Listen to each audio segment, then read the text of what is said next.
पहाड़ों से घिरे एक छोटे से गांव का नाम था सोनपुर। सर्दियों में यहाँ ऐसी ठंड पड़ती थी कि लोग शाम ढलते ही दरवाजे बंद कर लेते थे। दिसंबर का महीना था, आसमान पर बादल छाए रहते, हवा में बर्फ चुभती थी और हर तरफ सन्नाटा पसरा था। उसी गांव के किनारे के एक टूटी फूटी झोपड़ी में रहती थी एक बूढ़ी अम्मा। लोग उन्हें प्यार से अम्मा ही कहते थे। उनका असली नाम शायद किसी को याद नहीं था। सफेद बाल, झुर्रियों से भरा चेहरा, कांपते हाथ, लेकिन आंखों में एक अद्भुत चमक थी। अम्मा बहुत गरीब थी। उनके पास न खेत था न कोई सहारा। उनका एक ही सहारा था, मिट्टी का चूल्हा और उनका खास पकवान, घी वाले चावल। उस साल ठंड कुछ ज्यादा ही थी। सुबह उठते ही जमीन पर ओस की बर्फ जम जाती थी। लोग घरों में दुबक के रह जाते, लेकिन अम्मा रोज सुबह 4 बजे उठ जाती। कांपते हाथों से लकड़ियां इकट्ठा करती, चूल्हा जलाती और एक बड़े लोहे के भगोने में चावल पकाने लगती। जब चावल आधे पक जाते थे तो वो उसमें घी डाल देती थी। जैसे ही घी की खुशबू हवा में फैलती, ठंड की सर्दी जैसे कुछ देर के लिए हार मान जाती थी। अम्मा कहती, हे भगवान, आज भी बस इतना बेच दूं कि 2 वक्त की रोटी मिल जाए। अपनी कृपा बनाए रखना भगवान जी। मैं इतने प्यार से घी चावल बनाती हूँ, वो अगर सबने खाए तो मेरा काम सफल हो जाए। बूढ़ी अम्मा को चावल बनाते देख गांव वाले कहते, अरे कैसी हो अम्मा, इतनी ठंड में कौन खरीदेगा तुम्हारे ये घी वाले चावल? क्यों इतना बना रही हो? अभी तो घर में कंबल ओढ़कर सोना ही तुम्हारे लिए ठीक है, और तुम ये क्या सुबह सुबह से चावल बनाना शुरू कर देती हो? तुम्हें ठंड नहीं लग रही क्या? बाहर इतनी ठंड है, इतनी ठंड में तुम्हें चावल बनाने की जरूरत ही क्या है? थोड़ा सा आराम किया करो। वैसे भी मुझे तो नहीं लगता इतनी ठंड में कोई तुम्हारे ये चावल खरीदेंगे। इससे अच्छा तो तुम आराम ही कर लेती अम्मा। ये बातें सुनकर अम्मा उसे कहती, तुम तो सही कह रही हो बेटा, मगर ठंड पेट नहीं समझती। इस पेट को नहीं समझता कि बाहर ठंड है, कैसे खरीदेंगे। वो सब कहाँ इस पेट को समझ आ रहा है। पेट के लिए करना पड़ता है, और वैसे भी ये घी चावल ही तो मेरी 2 वक्त की रोटी का सहारा है। मेरा तो ये घी चावल और मेरी मेहनत ही मेरा सहारा है। 2 वक्त का खाने के लिए ये सब तो करना ही पड़ता है ना बेटा। एक दिन मौसम अचानक बदल गया। दोपहर से ही काले बादल घिर आए। शाम तक तेज बर्फीली हवा चलने लगी। गांव के लोग घबराकर घर में बंद हो गए। रात तक ऐसा तूफान आया कि पेड़ तक झुक गए, छप्पर उड़ने लगे, बर्फ के साथ ओले भी गिर रहे थे। अम्मा की झोपड़ी भी हिल रही थी। लकड़ियां गीली हो गई, चूल्हे भी बुझ गए। कुछ देर के लिए अम्मा ने सोचा, हे भगवान, क्या आज हार मान लूं? इतना बर्फीला तूफान आ रखा है, क्या सच में आज कोई मेरे घी चावल खरीदेगा भी, या मेरी ये मेहनत ऐसे ही जाया हो जाएगी? लेकिन फिर उन्हें अपने स्वर्गीय पति की याद आई। वो एक बात कहे करते थे, जब तक हाथ चलते हैं तब तक उम्मीद मत छोड़ना। अम्मा ने भी इस बात को समझते हुए हार नहीं मानी। उन्होंने लकड़ियां जमा की। तूफान के बीच भी उन्होंने कुछ टहनियां इकट्ठा की और वापस आकर उन्होंने चूल्हा जलाया। आखिरकार अम्मा ने फिर से घी चावल चढ़ाने रख दिए। घी की खुशबू फिर हवा में फैलने लगी, इस बार और भी तेज। गांव के घरों में बैठे हुए लोग ठंड से कांप रहे थे। कई लोगों के चूल्हे बुझ चुके थे। तभी एक पड़ोसी ने कहा, अरे ये खुशबू कैसी है? इतनी अच्छी खुशबू कहाँ से आ रही है भला इतने तूफान भरे मौसम में? तभी वहाँ उनका एक और पड़ोसी आया और बताने लगा, ये तो अम्मा की घी चावल की खुशबू है। भला इतनी ठंड में वो कैसे बना रही है ये घी चावल? अम्मा की हिम्मत को मानना पड़ेगा। इतने बर्फीले तूफान में भी अम्मा हार नहीं मानी और वो फिर से घी चावल बनाने लग रही है। और देखो तो उसकी खुशबू यहाँ तक आ रही है। अरे हाँ हाँ, हमने तो घर में सुबह से कुछ नहीं बनाया। ठंड से कुछ बनाने का मन ही नहीं कर रहा। हम तो बिस्तर से उठे भी नहीं। कितनी ठंड लग रही है देखो तो। भला इतनी ठंड में खाना कौन बनाए और बर्तन भी कौन घिसे? इसलिए हमने तो खाना भी नहीं बनाया। ना खाना बनाने की टेंशन, ना बर्तन मांजने की। इतनी ठंड में बर्तन मांज कर क्या खुद को ठंड से और सर्दी जुकाम से बीमार करना है? नहीं नहीं, हमने तो सुबह से कुछ भी नहीं बनाया। हाँ बहन जी, मैंने भी सुबह से कुछ नहीं बनाया, मगर अम्मा की हिम्मत को तो मानना पड़ेगा। इतनी ठंड की तूफान में भी अम्मा ने घी चावल बनाने रखे हैं और देखो तो उसकी खुशबू यहाँ तक आ रही है। ऐसी खुशबू इसके पहले तो नहीं ली मैंने कभी। हाँ हाँ, अम्मा की हिम्मत को तो सच में मानना पड़ेगा। हम जैसे नौजवानों को भी काम करने के लिए इस ठंड में हार मान ली, मगर अम्मा ने तो इस बर्फीले तूफान में भी घी चावल बनाए। सच में अम्मा तो बहुत महान हैं। उनमें से एक युवक बोला, हमें उनके पास जाना चाहिए। वो इतनी मेहनत कर रही है और हम घर में दुबक कर बैठे हैं। हमें उनकी मेहनत की दाद देनी चाहिए, उनसे बातचीत करनी चाहिए। चलो चलो, हम वहाँ चलते हैं। धीरे धीरे सभी लोग अम्मा की झोपड़ी की तरफ बढ़ने लगे। जब लोग अम्मा की झोपड़ी के पास पहुँचे तो देखा अम्मा अपनी झोपड़ी में फिर से घी वाले चावल बना रही थी। उनके साथ एक छोटा बच्चा आया था। वो बोलने लगा, अम्मा अम्मा, हमें भी दो ना। बहुत अच्छी खुशबू आ रही है आज तुम्हारे घी चावल में से। बैठ जाओ बेटा, अभी परोसती हूँ। गर्मा गर्म घी चावल से तुम्हारी ठंड भाग जाएगी। बहुत अच्छा लगेगा तुम्हें। ये लो बेटा, घी चावल खा लो। बहुत स्वादिष्ट बने हैं। लो, और लगे तो और मांगना। वहाँ बैठे सभी लोगों ने भी घी चावल ले लिए, क्योंकि खुशबू इतनी अच्छी आ रही थी कि सभी खुद को रोक नहीं पाए वो घी चावल खाने से। और इतनी ठंड में सुबह से उन्होंने कुछ नहीं खाया था घर में, इसीलिए सब बहुत भूखे थे। वो अम्मा से बोलने लगे, हाँ हाँ अम्मा, हम सभी को घी चावल एक एक प्लेट दे देना। हम सुबह से कुछ नहीं खाया। इतनी ठंड भरी तूफान की मौसम में घर में कौन खाना बनाए? हमारे घर में तो किसी ने भी खाना नहीं बनाया। आपकी ये घी वाले चावल की खुशबू तो हमारे घर तक आ रही थी और ये खुशबू लेकर हम खुद को रोक ही नहीं पाए। हाँ हाँ अम्मा, हम इसीलिए तो आज आपके पास आए हैं। इतनी अच्छी खुशबू आ रही थी कि क्या बताएं। आज हम सब ये घी चावल एक साथ मिलकर खाएंगे। सभी लोगों ने एक एक प्लेट घी चावल खाया और उनके बाद खाने के बाद वो सब कहने लगे। खाने के बाद सबके चेहरे खिल उठे और वो बोलने लगे, वाह क्या खुशबू है। इतना स्वाद तो हमने कभी नहीं चखा।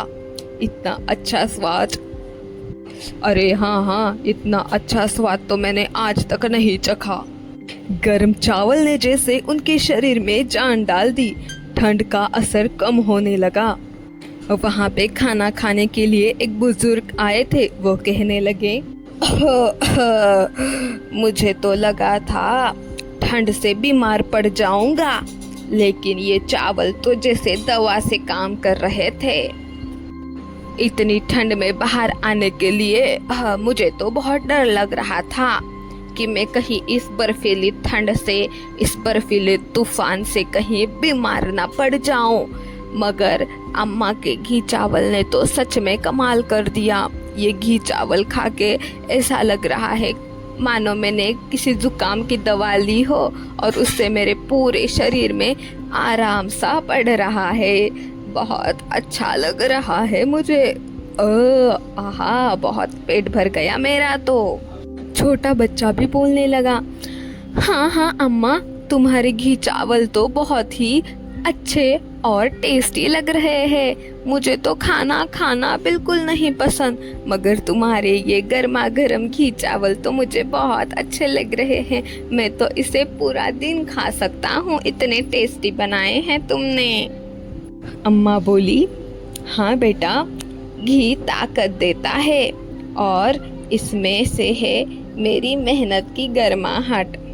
घी इस ठंड भरे वातावरण में तुम्हारे शरीर को गर्माहट प्रदान करके पोषण देता है, जिससे गर्मा गर्म घी चावल खाने से पेट को संतुष्टि मिलती है।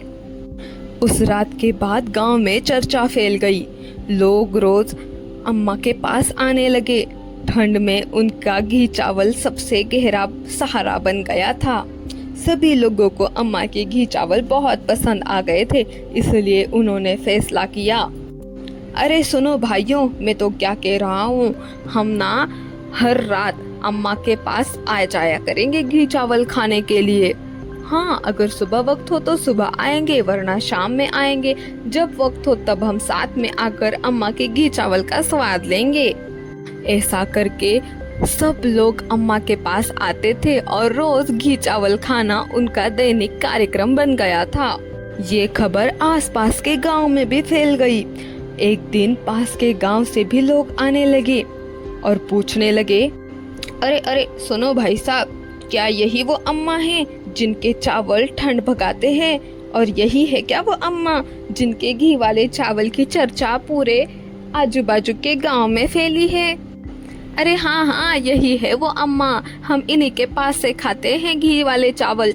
तूफानों की रातों में, तूफानों के मौसम में, इस बर्फीले वातावरण में अम्मा के चावल ही तो है घी वाले, जो हमें पोषण और सहारा देते हैं। आप भी चखिए, रोज खाने आएंगे। हाँ। धीरे धीरे बातें पूरे इलाके में फैल गई। लोग कहते, सोनपुर की अम्मा के घी चावल जरूर खाओ, एक बार खाओगे तो बार बार खाओगे।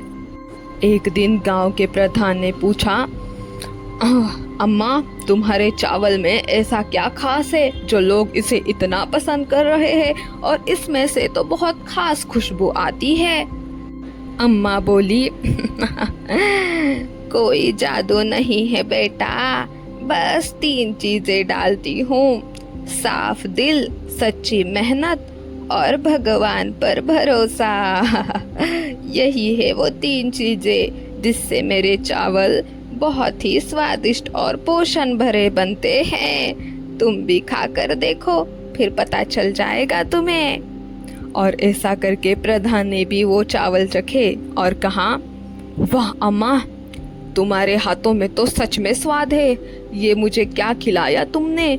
खाकर तो ऐसा लग ही नहीं रहा कि जैसे मैं सिर्फ घी चावल खा रहा हूँ। इस पूरी थाली में तो मेरे पेट को संतुष्ट कर दिया। अम्मा ये सुनकर बहुत खुश हुई। फिर वो उन्हें बताने लगी, वो क्या है ना बेटा, मैं चावलों को पहले पानी में भिगो कर रखती हूँ, फिर धीमी आंच पर पकाती हूँ और घी हमेशा शुद्ध इस्तेमाल करती हूँ, मेरे हाथों का बनाया हुआ। और सबसे ज़रूरी, मैं उसे पकाते समय हर दाने के लिए दुआ करती हूँ कि इस खाने वाले को हमेशा पेट में संतुष्टि बनाए रखना। बस यही होता है मेरा बनाने की विधि। कुछ महीनों बाद ये बात पूरे राज्य में फैल गई। राज्य का नाम था अवंतीपुर। वहाँ के राजा महाराज विक्रमदेव, उनके कानों तक ये बात प्रधान ने पहुंचाई। उन्होंने बताने लगे, सुनिए महाराज, आपके लिए एक वार्ता है। एक बूढ़ी अम्मा के घी चावल इतने मशहूर है कि लोग उन्हें दवा समझकर खाते हैं। और मैं आपको झूठ नहीं बताऊंगा महाराज, मैं वो चावल खुद चखकर आ रहा हूँ। इतने अच्छे और पेट को संतुष्टि देने वाले चावल मैंने आज तक नहीं चखे। राजा को इन बातों पर विश्वास नहीं हुआ। उन्होंने अपने सिपाहियों को भेजा। सिपाही आए, चावल खाए और चकित रह गए। उन्होंने भी अम्मा के चावलों की बहुत तारीफ की। वाह अम्मा, तुमने तो सच में स्वर्ग जैसी अनुभूति दे दी इन चावलों को हमें खिलाकर। वो फिर से लौटकर महाराज के पास आए और उन्होंने महाराज से कहा, महाराज, वो सिर्फ भोजन नहीं, एक अनुभव है, अनुभव। प्रधान जी बिल्कुल सच कह रहे थे। ऐसे चावल हमने आज तक नहीं खाए। अगर आप भी खाएंगे तो खाते ही रह जाएंगे। ये बात सुनकर महाराज भी उस चावल खाने के लिए बहुत ही आतुर हो गए। राजा स्वयं साधारण वेश में अम्मा के पास पहुंचने के लिए जा रहे थे, पर उन्होंने सोचा अगर मैं राजा बनकर जाऊंगा तो अम्मा को और अच्छा लगेगा, इसलिए वो राजा के वस्त्रों में ही अम्मा के पास आए। राजा ने अम्मा से पूछा, तो आप ही है ना वो अम्मा जो घी वाले चावल बेचती है? आपके चावलों के बारे में तो हमने बहुत सुना है अम्मा, तो मेरा भी बहुत मन कर रहा है कि मैं आपके चावल खाऊं। क्या मुझे मिल सकते हैं? आपको मेरे घी वाले चावल खिलाना तो मेरा सौभाग्य है महाराज, क्यों नहीं। राजा ने भी चावल खाए, कुछ देर शांत बैठे रहे और फिर बोले, अम्मा, तुम चाहो तो मेरे साथ महल चलो, मैं तुम्हें रसोइया बना दूं। अरे क्या स्वाद है आपके हाथों में, ऐसा खाना तो मैंने कभी नहीं खाया और मैं तो सोच भी नहीं सकता कि ये घी चावल इतने अच्छे लग सकते हैं। मैं रोज पंच पकवान खाता हूँ, मुझे लगा घी चावल तो साधारण ही लगेंगे, मगर आपके हाथों में सच में जादू है अम्मा। घी चावल खा के तो मुझे लग ही रहा कि मैं सादे सिर्फ घी चावल खा रहा हूँ। आपके घी चावल सच में पोषण देते हैं और पेट को संतुष्ट करते हैं। आप सच में अगर चाहे तो मेरे साथ महल चलिए, मैं आपको रसोइया बना देता हूँ।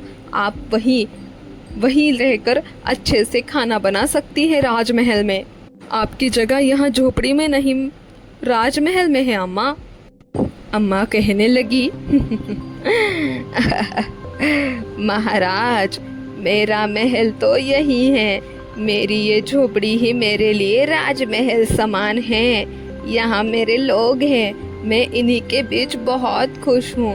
आपका बहुत आभार कि आपने मेरे घी चावल चखे और आपको पसंद आए और आपने मेरे सामने इतना बड़ा प्रस्ताव रखा, पर मैं अपने यही झोपड़ी में ही खुश हूँ। यही मेरा राजमहल और ये लोग ही मेरी खुशी है। राजा ये बात सुनकर प्रभावित हुए। उन्होंने आदेश किया कि अम्मा की झोपड़ी की जगह पक्की दुकान बनाई और गांव के लिए एक बड़ा सा चूल्हा और अनाज की भी व्यवस्था उन्होंने अम्मा के लिए की। अब अम्मा की दुकान पर रोज भीड़ रहती, दूर दूर से लोग आते अम्मा के घी चावल खाने, और कई लोग कहते, ये सिर्फ चावल नहीं है, उम्मीद है, उम्मीद। अगर किसी की तबीयत सर्दी जुकाम से खराब है तो उन्हें अम्मा के घी चावल खिला दो, देखो कैसे 2 दिन में ठीक हो जाएगा। ठंड का तूफान अब भी आता, लेकिन अम्मा हार नहीं मानती। उनके घी चावल ने पूरे राज्य में नाम कमा लिया। लोग कहते, अगर मन टूट जाए तो सोनपुर अम्मा के घी चावल जरूर खा लो, तुम्हारा मन फिर से उत्साहित हो उठेगा, पेट तो ऐसा शांत और संतुष्ट हो जाएगा कि आपने ये अनुभूति जैसे पहले ही ली हो। कुछ और सालों बाद जब अम्मा बूढ़ी हो गई तो उन्होंने गांव के बच्चों को सिखाया, मेहनत से भागना मत बच्चों, तूफान कितना भी बड़ा क्यों ना हो, अगर चूल्हा चलता रहे तो ये जिंदगी चलती रहती है। और मेहनत से कभी भी दूर मत भागना, मेहनत और भगवान पर भरोसा रखना, सब कुछ अच्छा और मंगलमय होगा। और सच में सोनपुरा में जब भी ठंड आती है, लोग कहते हैं, अम्मा की खुशबू अब भी हवा में है, देखो अम्मा के, हमारी प्यारी अम्मा के घी वाले चावल की खुशबू, जो अब भी उनको बहुत ही मनमोहित करती है। हालात कितने भी कठिन हो, मेहनत और हिम्मत से जीत मिलती ही है। तो ये थी हमारी आज की कहानी। आपको कैसी लगी कमेंट्स में ज़रूर बताना। मिलते हैं अगली कहानी में, तब तक के लिए बाय। तूफान से डरकर चूल्हा बुझा देना आसान है, लेकिन उसे जलाए रखना ही असली हिम्मत है।